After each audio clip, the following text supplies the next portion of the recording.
காலை வணக்கம். இன்றைக்கி வந்துட்டு பிரம்ம முகூர்த்த பூஜை வந்து பண்ணியிருந்தேன். ஸோ அந்த வீடியோவை தான் நம்ம வந்து வ்ளாகை பார்க்க போகிறோம். ஸோ காலையில் எந்திரிச்சு எப்படி இருந்துச்சு இதை பற்றியெல்லாம் வந்து நான் வந்து ஷேர் பண்ணியிருக்கேன். ஃபுல் வீடியோவுமே ஸ்கிப் பண்ணாமல் பாருங்கள். இதோட பெனிஃபிட்ஸ் எல்லாமே கூட நான் சொல்லியிருக்கேன். இன்றைக்கி வந்து பிரம்ம முகூர்த்த பூஜை ரொம்ப நாளைக்கு அப்புறம் வந்து ஸ்டார்ட் பண்ணியிருக்கேன். லாஸ்ட் வந்து மார்கழி டைமில் வந்து ஸ்டார்ட் பண்ணியிருந்தேன். ஸோ ரொம்ப எஃபெக்டிவான ஒரு பிரம்ம முகூர்த்த பூஜை. சரி, ஓகே, ரொம்ப நாளாக வந்து கேப் விட்டுருச்சு. ஒரு 2 டேஸ் கேப் எடுத்தேங்க. அது அப்படியே வந்து கேப் ஆகிடுச்சு. இதே மாதிரி உங்களுக்கும் நடந்திருக்கா அப்படின்னா கமெண்ட் பண்ணுங்கள். பட் அந்த டே பிரம்ம முகூர்த்த பூஜை பண்ணும்போது அந்த டேவே வந்து ரொம்ப பாசிட்டிவாக இருக்கும். ரொம்ப நேரம் நமக்கு அந்த டே இருக்கும்.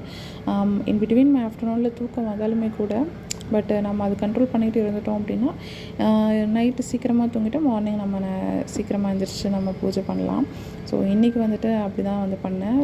சடனாக பிளான் பண்ணேன். ஸோ நைட் வந்து படுத்துட்டு இருக்கும்போது தோணுச்சு காலையில் எழுந்திரிச்சு நம்ம வந்து பண்ணலாம், அப்படி பண்ணால் நல்லா இருந்துச்சுல்ல, இப்போது நம்ம ட்ரை பண்ணலாம் திரும்பவும் அப்படின்னு சொல்லிவிட்டு நான் அகைன் வந்து ட்ரை பண்ணேன்.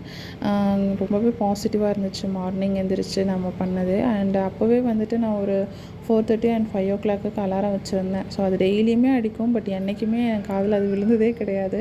பட் இன்றைக்கி வந்து கரெக்டாக 4:30 அலாரம் அடிக்கும் போது நான் முழிப்பு வந்துடுச்சு எனக்கு.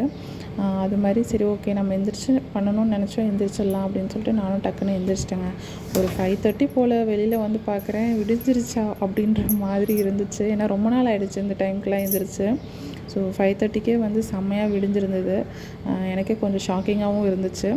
அண்ட் பிரம்ம முகூர்த்த பூஜையெல்லாம் முடிச்சுட்டு அதுக்கப்புறம் அப்படியே பார்க்கவே வந்து ரொம்ப ப்ளசண்ட்டாக இருந்துச்சு. நைட்டு தான் நான் வந்து டிசிஷன் எடுத்தேன் அப்படின்றதுனால என்னால் வந்து பூ வாங்க முடியலைங்க. ஸோ இருக்கிறத வச்சு நம்ம பண்ணலாம் அப்படின்னு சொல்லிவிட்டு எப்பயும் போல் விளக்கேற்றிட்டு சாம்பிராணி காட்டி ஊதுபத்தி காட்டிட்டு நிறைவாக வந்து பூஜை வந்து பண்ணினேன். பிரசாதமாக வந்து பார்த்திங்கன்னா பனங்கற்கண்டு வச்சுருந்தேன், ஓகே, நெய்வேத்தியமாக.